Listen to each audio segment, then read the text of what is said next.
தேக்கமடைந்திருக்கக்கூடிய அல்லது தொய்விட்டிருக்கக்கூடிய தமிழ் தேசிய செயற்பாடுகளை அல்லது தமிழ் தேசிய அரசியலை சரியான ஒரு திசைக்கு திசை திருப்புவதற்கான ஒரு எத்தனம் இன்று அரங்கேறி இருக்கின்றது.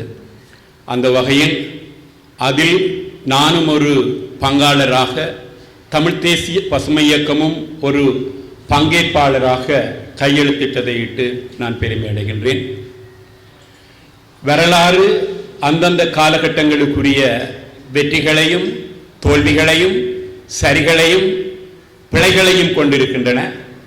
வரலாற்றில் நாங்கள் திரும்பி பார்த்து நாங்கள் விட்ட பிழைகளை திருத்திக் கொள்ளாமல் இருப்போமாக இருந்தால் நாங்கள் தொடர்ந்தும் தவறிழைத்தவர்களாகவே இருப்போம்.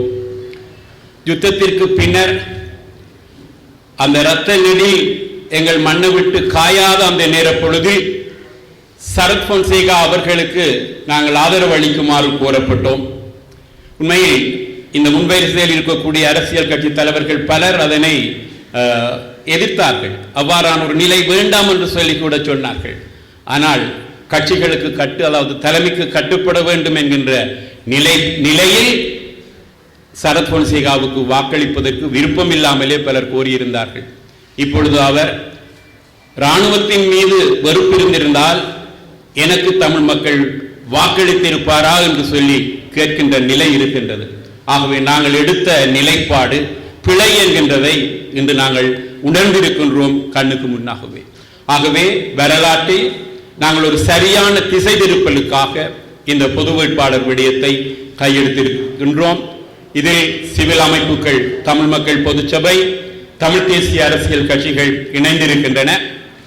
இது மிக சவாலான ஒரு விடயம். ஏனெனில் பாராளுமன்ற தேர்தல்களின் பொழுது கூட நான் அறியத்தக்கதாகவே ஸ்ரீலங்கா சுதந்திர கட்சிக்கு வாக்களித்து ஒரு பாராளுமன்ற உறுப்பினர் இங்கு தேர்ந்தெடுக்கப்பட்டிருக்கின்றார்.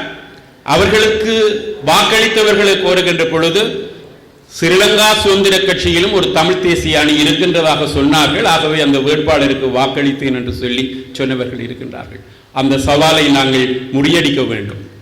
இலங்கை மக்கள் வாக்களித்துத்தான் ஜனாதிபதி தெரிவு செய்யப்படுவதாக இருந்தாலும் கூட அவ்வாறு அந்த மக்களை வாக்களிக்க வைப்பதற்கு தலைவர்களை கொண்டு, ஊடகங்களை கொண்டு, வல்லாதிக்க சக்திகள் அனைத்தும் மூளைச்செலவு செய்யும்.